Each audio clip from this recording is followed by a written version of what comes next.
주제 통합적 읽기 시작할게. 동일한 화제야. 같은 이야기글이야. 화제에 대해서 다양한 관점과 형식으로 작성한 글들을 독자의 관점과 읽기 목적에 맞게 비판적으로 읽고 새로운 의미를 발견하여 재구성하는 걸 주제 통합적 읽기야. 필요성은 이렇게 주제 통합적 읽기가 왜 필요하냐? 균형 있는 독서 경험을 하게 하는 거야. 그리고 다양한 분야의 관점에 대해 풍부한 독서 경험을 해서 뭘 기를 수 있다? 창의성을 기를 수 있게 해주고요. 능동적이고 주체적이며 창의적인 독자가 갖춰야 할 전문성을 갖출 수 있대. 이런 주제 통합적 읽기를 하면, 그러니까 같은 이야기거리를 다양하게 다룬 다양한 종류의 글을 읽는 거야. 가정은 화제나 주제를 정하고 화제 주제 정하고 읽을 글들을 수집하는 거야. 하나의 주제, 화제나 주제를 정한 다음 그와 관련된 글을 찾고 글을 수집하는 과정에서 화제나 주제를 수정할 수도 있어요. 구체하고 필요한 부분을 찾아 자기 말로 이해하는 거야. 훑어보면서 자기의 필요한 부분을 찾아 읽고 필요한 부분은 또 정독도 하고 자기 말로 이해를 해요. 그 다음에 읽은 글의 쟁점이나 주제를 분석하여 주제를 구체화한다. 찾은 글의 쟁점이 뭐냐면 의견이 나뉘는 부분이 어딘가. 이게 같은 거라도 같은 사안이라도 우리가 긍정적인 사람이 있고 부정적인 사람이 있지. 그 의견이 나뉘는 부분, 그 긍정적인 부정적인 그 갈라지는 그 지점이 있지. 그게 쟁점이야.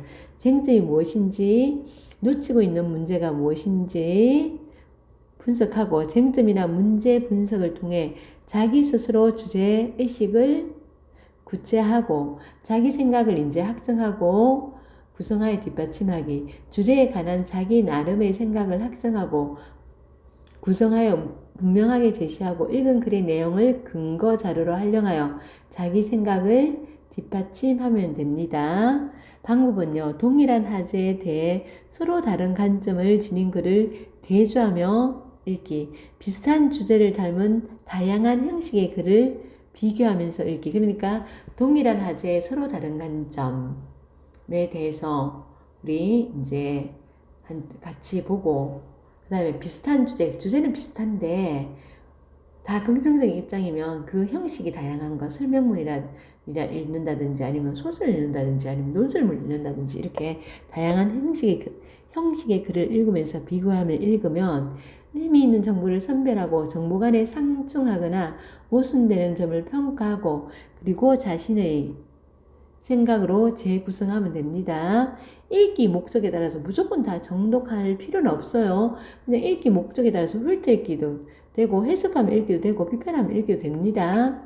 판단이나 태도를 강화하기 위한 읽기는 명료하기, 객관화하기, 주체화하기고, 그 다음에 심미적 체험은요, 우리가 이런 글을 읽고 아름다움을 느끼는 거야. 동일시하기, 우리 특히 문학작품 읽으면서 안에 있는 주인공과 자기를 동일시해 본다든가 감정을 이입시켜 본다든가 대상화해 본다든가 이렇게 읽으면 심미적 체험 읽기에는 이게 좋겠지, 그지? 자, 정보 전달하는 걸 설명문이나 기사문 같은 거는 핵심 내용 파악하고 정보 내용이 정확한지 확인하면서 읽어야 돼. 그림 도표도 해석하면서 읽고 설득하는 글은요, 주장과 근거를 파악해야 돼. 그래서 주장과 근거의 논리성, 타당성이 맞는지 따지며 읽어야 되고, 그리고 비판적으로 수용하며 읽어야 됩니다. 정서를 표현하는 거, 이거 심미적 읽기 해야 되는 거지. 시, 소설 이런 거 공감하고, 겉으로 드러나지 않는 내용, 그거 상상하고, 작품 속 배경과 전체 분위기 파악하면서 읽어야 되겠지. 친구에 관한 3가지 글 중에서 처음에 소설입니다. 소설이고, 자, 친구에 대해서 하는 거야. 벗들이 지어준 나의 공부방. 자, 역사적 인물 누가 나오냐면 이덕무가 나오지. 자, 역사적 인물의 상상력을 더한 소설이야. 소설이고 역사적 인물의 상상력을 더한 거야. 그래서 허구적인 거야. 진짜처럼 느껴지는데 허구적인 거야. 백탑 아래 동네로 이사한 지 백탑 아래 동네로요. 이사를 했대요. 그리고 그게 3년쯤 됐대요. 자, 18세기 조선이고요. 자, 발단 부분이야. 바야흐로 봄이래 봄. 봄이 한창 무르익은 5월이었 어느 날이었다. 탑의 몸에 피어난 이끼도 계절답게 짙은 녹색빛을 띠고 있어. 자, 봄답게 짙은 녹색빛을 띠고 있대요. 가까이서 본 탑은 흰색이 아니라 연녹색으로 보였다. 시각적이지. 벗들만 간간히 드나들던 호젓한 나의 집 이동무야 1인칭 주인공 시점이 되겠지. 벼랑간 굵은 나무와 연장을 짊어진 장정들이 들이닥쳤다. 자, 여기는 선생님 줄건 거. 계절답게 짙은 녹색 빛을 띠고. 자, 봄이라는 시간적 배경을 얘기했는데요. 여기 또 시각적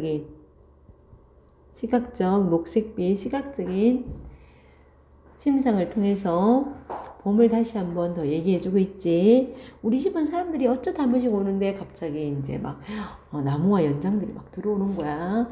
집안 사람들은 눈이 휘둥그레졌고 어리둥절하기는 나도 마찬가지였다. 나는 이 일이 왜 일어났는지 안다 모른다. 자, 친구들이 나에게 서재를 짓는다는 말을 미리 알리지 않는 거야. 비좁은 마당에 짐을 부려놓는 사람들 뒤로 유독공, 백동수, 이게 이제 조선 후기 실학자들이야. 의 얼굴이 보였다. 그제야 집을 잘못 찾아온 것이 아니라는 생각이 들긴 했으나 여전히 까닭은 알 수 없었다. 이제 전개 부분, 매부. 이 사람들에게 마당을 좀 빌려주시지요. 스글스글한 목소리로 백동수가 이 이동무에게 매부 그러는 거야. 손이 누이나 손안의 누이의 남편을 이르는 말. 그러니까 얘네들은 친척간이야. 백동수는 나의 처남이 되는 거야. 이동무의 처남이 되는 거야. 마당을 빌려달래. 그 말을 고지고대로 새겨봐도 까닭을 알 수 없었다.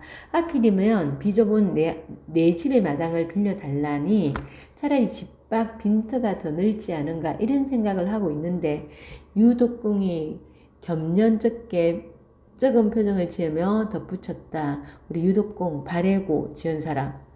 우리 실학자. 역사에서 공부하지 그지? 여기 방 한 칸을 만들려고 합니다. 편안하게 책도 읽고 저희도 자주 찾아와 함께 지내고 하면서 이 얘기를 굉장히 겸연쩍게 부끄러워하면서 얘기하는 거야. 유독공은요, 나아가요. 자존심이 상하지 않을까 배려한 거야. 자존심이 상하지 않을까 배려를 해주는 거야. 굉장히 신중하고요. 조심스러운 그런 성격의 소유자인 거야. 자, 뭐라 할 말이 떠오르지 않았다. 어느새 눈앞이 뿌옇게 흐려졌다. 눈물이 나려고 하는 거야. 왜? 감동 먹은 거지. 찾아온 벗들을 한 번도 편안하게 맞이하지 못한 지난 날들이 그림처럼 지나갔다. 우리 집은 바깥채가 따로 없이 좁은 마루를 사이에 둔 방 2칸이 전부였다. 그러니까 굉장히 가난한 집이야. 손님이라도 찾아오면 나와 함께 있던 어린 동생은 형수와 조카들이 있는 방으로 건너가야 했다. 출타한 아버님이 돌아오시면 나는 찾아온 벗들과 함께 슬그머니 바깥으로 나와야 했다. 어쩌다 비좁은 방 안에 무릎을 맞대고 앉아 있어도 편치 않았다. 이 비좁은 방이라도 이것도 다 가난한 형편을 얘기하는 거지. 무릎을 맞댈 정도로 가난한 형편을 얘기하고요. 행여 손님에게 방해될세라. 아내는 목소리를 낮추었지만 아이들을 꾸짖는 소리는 문풍지 사이로 바람과 함께 흘러 들어왔다. 늦은 밤이면 더욱 조심스러워 목소리를 낮추는 것은 방 안에 있는 사람들도 마찬가지였다. 그러니까 집이 너무 좁아가지고 온 사람들은 식구들에게 방해가 될까 봐서 목소리를 낮추고, 식구들은 또 온 손님들이 제대로 얘기를 나누지 못할까 봐서 목소리를 낮추고, 그런 형편이었어. 그런 형편이 있었는데 이제 묵제들이 막 온 거야. 추운 겨울날에는 칼바람이 그대로 몸에 감겨 들었고, 쌓였던 겨울 눈이 녹기라도 하면 썩은 지붕에서 누른물이 흘러내렸대요. 얼었다 녹은 자리에서도 누른물이 배어나와 앉아있는 손님들 옷을 누렇게 물들이기도 했다. 이거 좀 되게 심각하다, 그치? 나는 나대로 손님은 손님대로 딱한 일이 아닐 수 없었다. 보다 못한 벗들이 가진 것을 조금씩 내어 서재를 지어주자는 의논을 한 듯 싶다 하면서 뭐뭐 한 듯 싶다, 이거 추측하는 거지. 왜? 1인칭 주인공 시점이니까 다른 인물의 마음 알아요, 몰라요? 몰라요, 그죠?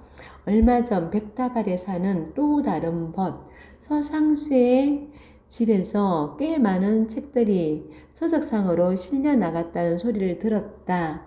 그가 아끼던 책들을 마당에 불어놓은 나무가 되어 내 집으로 찾아온 모양이다. 그러니까 서상수라는 인물도 넉넉한 건 아니야.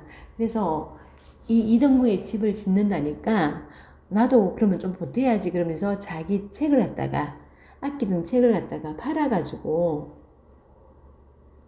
보탠 거야. 그래서 책을 팔아가지고 서재를 칠 나무를 산 것을 갖다가 그 책들이 여기에 나무가 되어 여기에 왔다, 이렇게 비유적으로 얘기하는 거야.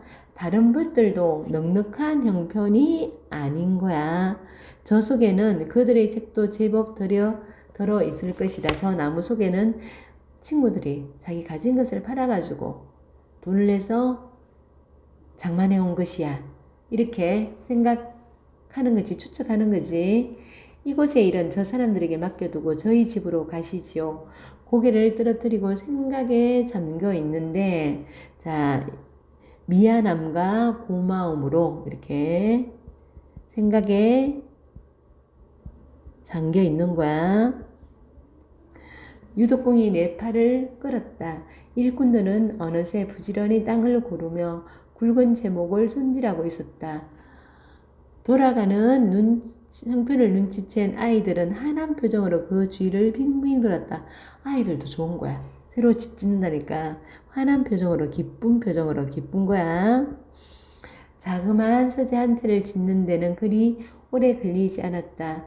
하늘도 굳은 인상 한 번 쓰지 않았고 부드러운 5월 바람은 몇 번이고 흙벽을 쓰다듬으며 단단하고 매끄럽게 만들어 주었다. 여기 어인법 쓰였지. 하늘 바람을 다 어인하였지. 하늘 바람을 어인하였고요. 자, 굉장히 순조롭게 진행된 거야.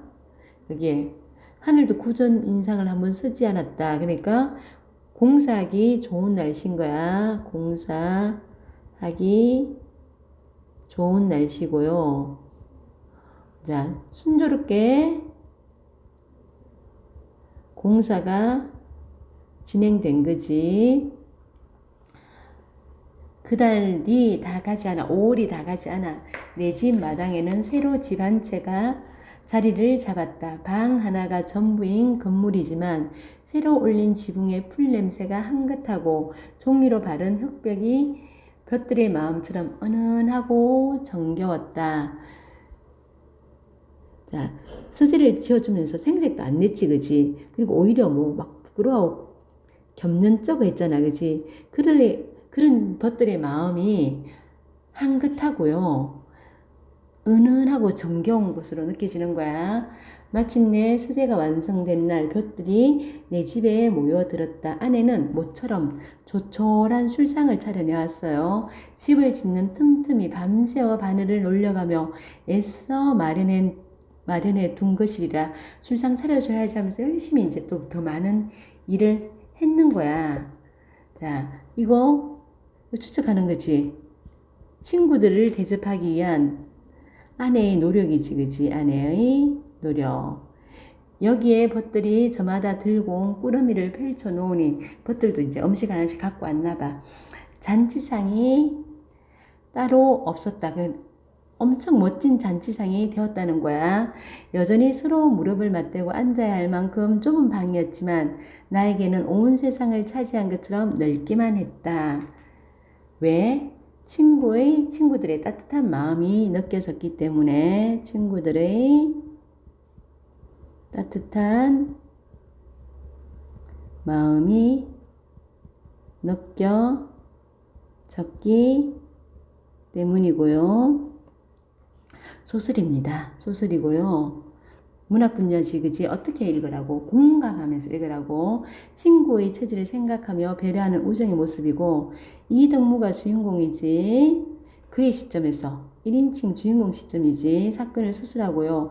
역사적 인물들의 실제 삶에 상상력을 더해 새롭게 형상화했고, 친구들 사이에서 발생한 일화를 통해 우정의 의미를 전하고 있습니다. 그 다음 참된 친구는 무엇일까요? 하는 설명문이야. 자, 철학자 니체의 우정에 대해서, 우정이 무엇인지에 대해서 나옵니다. 설명문. 독일의 철학자 니체는 동정이 아니라 우정이라고 외쳤대요. 자, 철학자 니체의 말을 인용했다, 그지? 동정은요, 어떤 느낌? 불쌍하고 안쓰러운 느낌이지. 동정은요, 불쌍한 사람을 보면 안쓰럽게 생각하는 마음이고, 동정심은 흔히 선한 마음으로 찬양받습니다. 동정심이 많은 것은 보통 칭찬의 말로 쓰입니다. 그런데 니체는 동정을 비판하고 우정을 찬양합니다. 왜 그런 것일까요? 질문을 통해서 호기심을 유발하고요. 독자가 생각할 기회를 제공하는 거야.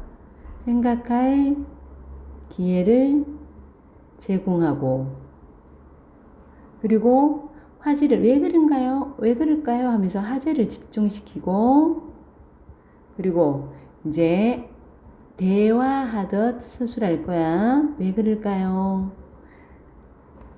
그러면 친밀감이 느껴져요. 니체는 우정을 나누는 사이를 서로 완전한 존재가 될 수 있도록 독려하고 돕는 관계로 보았대요. 자, 누굴 갖다가 안쓰럽게 생각하는 그런 마음이 아니고 서로 완전한 존재가 될 수 있도록 독려하고 돕는 것. 우정에는 상대에 관한 존경과 존중이 전제되어 있어야 된다고 보는 거야. 참된 우정을 나누는 친구들은 상대의 잠재력을 서로 믿어요. 상대의 능력과 성실함을 신뢰하고 그런 상태를 존경하는 거야.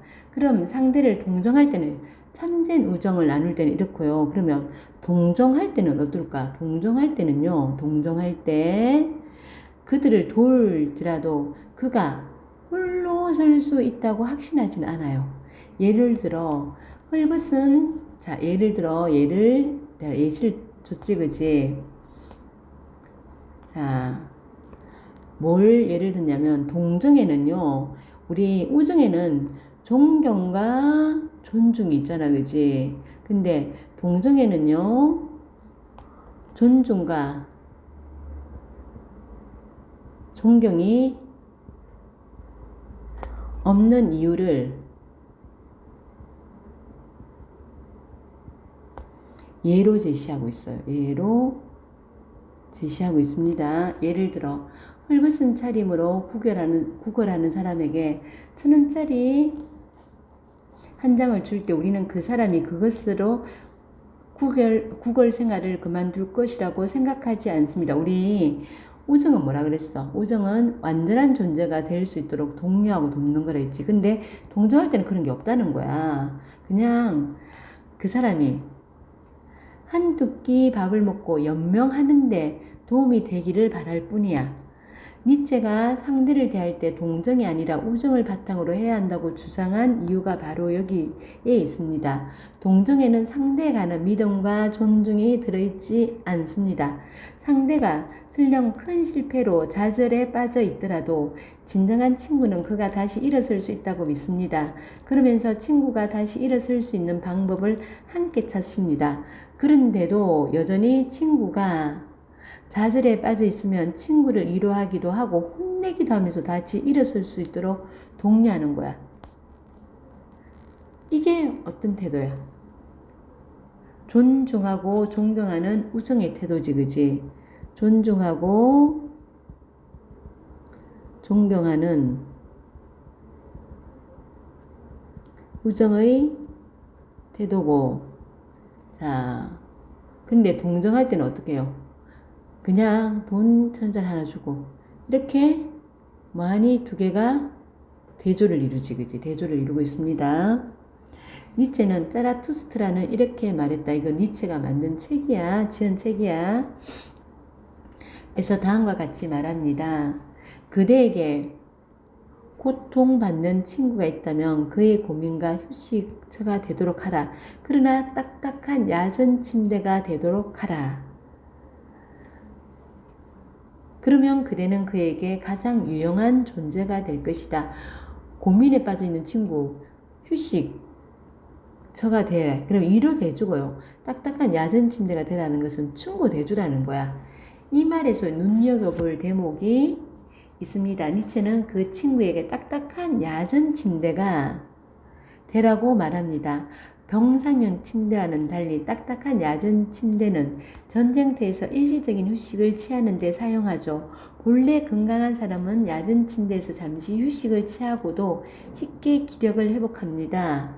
진정한 친구는 상대의 잠재력을 신뢰하기 때문에 상대가 좌절에 빠져 있을 때 위로와 힘도 주겠지만 동시에 그가 자신의 잠재력을 활발하게 다시 발휘할 수 있도록 독려할 게 분명합니다. 충고해주라는 거지. 독려해주라는 거지.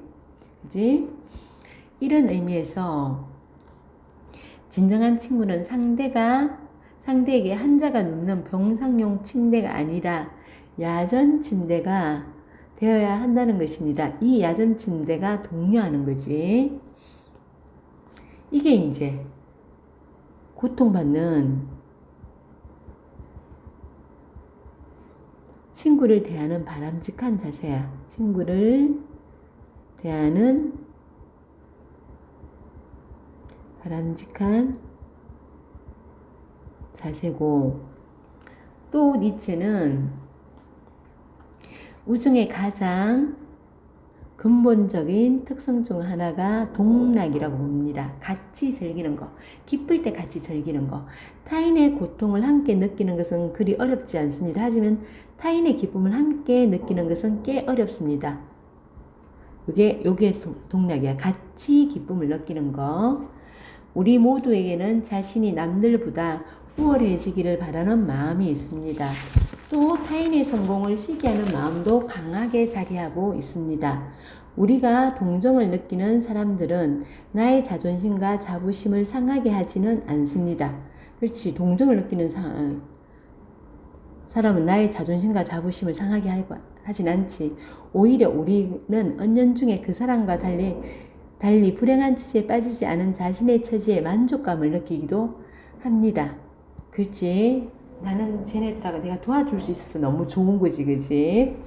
한편 우리보다 성공한 사람들에게 질투와 시기심을 느끼게 되죠. 아울러 그 사람보다 못한 자기 자신에게 열등의식을 느끼기 쉽습니다. 유명인에게 달리는 악의적 댓글도 그런 열등의식, 우리 여기 열등의식 때문에 이런 악의적 댓글을 단다는 건데, 우리가 봐봐. 자, 동락이 어렵다는 거. 내 친구가 어려움 빠졌을 때 위로해주고 격려해주고 이런 건 괜찮아. 근데 나랑 똑같은 처지였는데 얘가 너무 잘 나가. 근데 같이 기뻐해주기는, 동락하기는 너무 힘든 거야. 왜? 열등의식이 느껴지거든. 이처럼 니체는 참된 친구는 자, 참된 친구는 상대를 믿고 존중하며 상대가 행복감을 느끼고 더 훌륭한 인간으로 성장하는 것을 기뻐해주는 존재. 참 가족이 아니면 이게 되게 힘들어. 친구 간에 이거 참 힘든 일인데 이런 게 해주는 게 참된 친구라는 거야. 고통을 느낄 때 고통에서 벗어나 일어설 수 있도록 위로와 힘을 주고, 기쁨을 느낄 때 함께 기쁨을 나누면서 기쁨을 두 배로 만들어주는 친구. 당신의 옆에는 이런 친구가 있나요? 하고 이제 질문을 던지지, 그지? 이런 친구를 만나기가 진짜 힘들어. 자, 글의 형식은 설명하는 글이었지. 설명하는 글이고 철학 분야의 글이야. 상대를 믿고 존중하며 성장하는 사이인 참된 친구의 의미를 얘기했고요. 그 다음에 인공지능과 친구가 될 수 있을까? 논설문 주장하는 글이야. 자, 요즘 우리는 인공지능을 주제로 한 책과 영화를 자주 접합니다. 오늘 소개할 클라라와 태양도 인공지능에 관한 소설입니다. 클라라라는 이름을 가진 인공지능 로봇은 책에서 인공친구라고 소개합니다. 인공친구는 인간에게 진정한 친구로 있어주기 위해 개발된 대상이야. 자, 소설 속에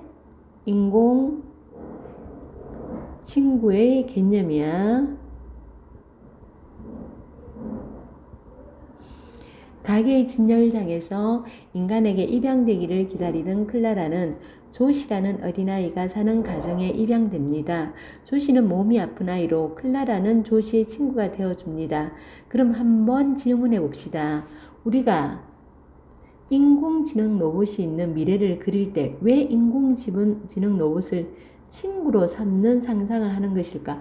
왜 친구가 필요할까? 다른 것도 아니고 왜 인공지능 로봇이 왜 우리의 친구가 되는 것을 그릴까 하면서 질문을 통해서 청중에게 생각해 보도록 유도를 하는 거지. 왜 우리가 인공지능 친구, 딴 것도 아니고 친구로 만드는 걸 우리가 항상 영화나 책에서 그릴까? 이에 관한 답을 찾으려면 먼저 뭐 해야 되냐면 우리는 인간에게 친구가 왜 필요한지부터 살펴보아야 된대. 친구가 필요하니까 로봇을 친구로 만들지 않을까? 지금부터 수십만 년 또는 수백만 년 전 과거로 돌아가 생각해 봅시다. 현생 인류의 조상으로 추정되는 오스트랄로피테쿠스는 대부분 맹수에게 사냥당하기 쉬운 대상이었어. 힘이 없는 존재였지. 먼 과거의 영장류는 지구에서 가장 나약한 존재 중 하나였는데 우리를 사냥하는 맹수의 후손은 현재 동물원에 갇혀 있고 우리가 이제 뭐 그들을 지배하잖아, 그지? 우리가 더 위에 있게 됐잖아, 그지? 어떻게 이런 일이 가능했을까요? 우리 계속 친구 얘기하지. 그러면 친구 때문이지 않을까? 일각에서는 이렇게 우리가 이 모든 사나운 맹수들 다 지배하고 위에 있을 수 있는 거는 고도로 지능이 발달해서 내가 급격하게 커진 호모사피엔스가 출현해서 인류가 가장 높은 지능과 기술력을 지녔기 때문이라고. 그래서 우리가 모든 맹수들을 지배한다고 이렇게 얘기하는 거야. 내가 커져서 그렇다는 거야. 호모사피엔스가 정교하게 무기를 만들어 자신보다 큰 맹수의 공격을 이겨냈다고 본 것입니다. 그런데 문제가 하나 있대. 인류가 뭐가 문제냐면 인류의 내가 급격하게 커진 것은 호모사피엔스만큼 지능이 뛰어나지 않았던 호모 에렉투스부터였다는 거야. 가슬 때문입니다. 야, 이게 내가 급격하게 커진 건요. 호모 에렉투스 때부터야. 그때는 이렇게 높은 지능도 아니었고 기술력도 뛰어난 게 아니었어. 이 가설에 따르면 고도로 지능이 발달한 것이 뇌를 급격하게 커지게 한 핵심적인 원인이 아닐 수 있다는 거. 그러면 뇌를 급격하게 커지게 한 핵심적 원인은 뭘까? 그렇다면 인류의 뇌를 커지게 한 핵심적인 원인은 무엇일까요? 최근 많은 진화학자는요, 뭐라고 얘기하냐면 인류의 뇌를 커지게 한 핵심 요인은 친구로 꼽는데요. 앞서 말씀드린 대로 인류는 나약해서 혼자 맹수와 싸우면 맹수에게 사냥당하지만 친구 100명과 힘을 합치면 메모도 알지? 코끼리처럼 크게 생긴 거 사냥할 수 있었습니다. 살아남기 위해 많은 수의 친구를 확보할 필요가 있었던 것입니다. 그런데 많은 수의 친구를 사귀려면 내가 일주일 전에 상대에게 바나나 3개를 주었는데 상대는 나에게 바나나 몇 개를 주었을까? 같은 서로 간의 거래를 기억해야만 그 관계를 유지할 수 있었을 것입니다. 더 많은 친구를 확보하기 위해서는 많은 양의 정보를 기억해야 하고 그 과정에서 내가 이게 클 수 있었던 것은 많은 친구를 확보하기 위해서 많은 양의 정보를 기억하고 그 과정에서 내가 점점 커질 수밖에 없었다는 가설인데, 이런 가설을 바탕으로 할 때 인간이 친구를 필요로 한 이유가 자신을 지키고 자신이 원하는 바를 이루기 위해서라고 할 수 있어. 친구가 필요한 거, 나를 지키고 또 내가 필요한 바를 이루기 위해서. 그런데 친구가 많아지면 많아질수록 문제가 하나 생깁니다. 나의 상황이 좋을 때는 내가 주는 혜택을 받다가 상황이 안 좋아지면 도망가는 이들이 많아진다는 것. 이걸 뭐라 그러냐면 사자성어로 염량세태라 그래요. 내가 좋을 때는 나에게 와서 아부하고 내가 처지가 안 좋으면 나를 무시하고 버리는 거. 이걸 염량세태라 그러고, 친구가 많아지면 이런 문제가 발생한다는 거야. 오늘날 온라인상에 있는 그 많은 친구는 내가 뭔가 필요할 때 도움을 주나요? 하면서 온라인상의 친구에 대해서 어떻게 해요? 회의적 시각이지. 안 좋은 시각, 부정적 시각을 갖고 있지, 그지? 클라라와 같은 인공친구는 이런 질문에서 자유롭습니다. 얘는 배신 안 할 것 같지 않니? 입력한 대로. 처음부터 내가 원하는 것을 만족시켜주는 기능을 지닌 로봇으로 만들어졌기 때문입니다. 이런 친구를 우리가 계속 구상하는 것은 언제든 나의 요구를 들어주고 나를 행복하게 해주는 친구가 현실에서 점점 사라지면서 기술을 활용해 인공적인 친구라도 만들고자 하는 마음이 반영되어 가지고, 그래서 어떻게 해요? 이 로봇이, 인공지능 로봇이 친구로 나오는 그런 영화가 만들어지고 그런 소설이 만들어지고 그렇다는 거야. 여기까지 중간이었고, 여러분은 몇 명의 친구를 곁에 두고 있나요? 내가 도움을 청할 때 들어주고 나를 행복하게 해주는 친구는 몇 명인가요? 소설 속 이야기처럼 인공 친구를 구매할 수 있는 시대가 온다면 인간은 인공 친구를 진정한 친구로 떠올릴지도 모릅니다. 하고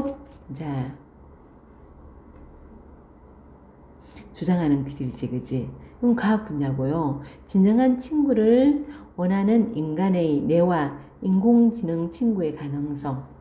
인공지능 친구는 나를 도와주고 나를 행복하게 해주고 할 수 있는 존재라는 거지. 주제 통합적 읽기. 친구라는 주제를 갖고 소설, 그리고 설명문, 그리고 주장하는 글을 봤어. 자, 소설은 벗들이 지어준 나의 공부방. 봄날 친구들이 나무를 갖고 왔지, 그지? 그러면서 집을 짓기 시작해. 나는 형편이 넉넉지 않은 친구들이 자신의 소중한 뭘 팔았다고 책들을 팔아가지고 우리 집 지어주는구나 이렇게 추측합니다. 소재가 완성되는 날 잔치도 하고요. 이등무는 공방이 없는 가난한 살림이지만 책을 아끼고 좋아했고, 백동수, 유독공 이 사람들 다 실학자들이고, 백동수는 이등무의 처남이자 친한 친구이고, 유독공은요 이등무보다 나이가 어리지만 서로 존중하는 친구였대요. 그 외에 부터 서상수가 나오지, 그지? 서재가 다 지어지고 난 다음에 이등무의 집에 모여 함께 축하해주고, 이등무의 처는 이런 고마운 친구들 위해서 뭔가 술상이라도 봐주고 싶어가지고 밤새 바느질을 하고, 그죠? 참된 친구란 무엇인가? 동정을 비판하고 우정을 찬양하지, 그지? 철학자 니체가 나왔어.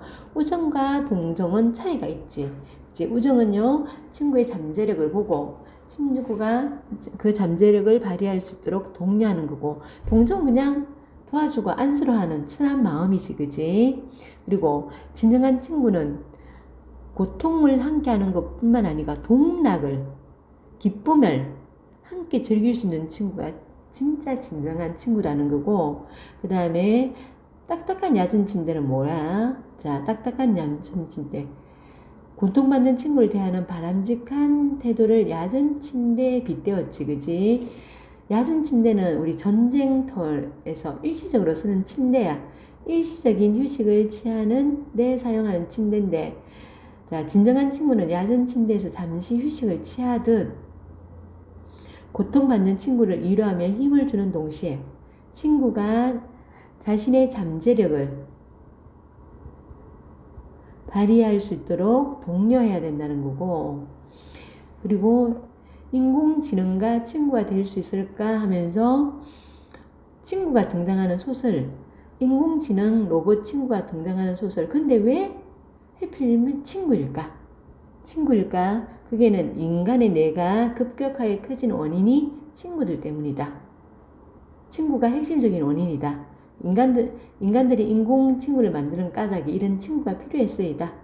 진정한 친구의 의미와 인공 친구의 미래를 얘기하고, 우리가 가정 중심 읽기 전에는 어떻게 해요? 제목, 소제목, 사진 등을 훑어보면서 내용을 대강 예측하고 읽고, 그리고 읽는 중에는 모르는 단어 있으면 찾아보고, 구절의 의미 자신의 말로 바꿔서 이해하고, 질문에 내가 읽기 전에 떠올랐던 질문에 대한 답을 찾아가면서 숨겨진 내용도 추려하면서 읽어야 되지. 읽은 후에는 자신의 읽기에 대해서 평가하고, 새롭게 알게 된 내용에 대한 활용 방안을 생각하기, 다른 장르로 바꾸기, 이런 것들을 해보면 독서가 의미 깊게 나에게 와닿겠지, 그지? 여기까지 수고하셨습니다.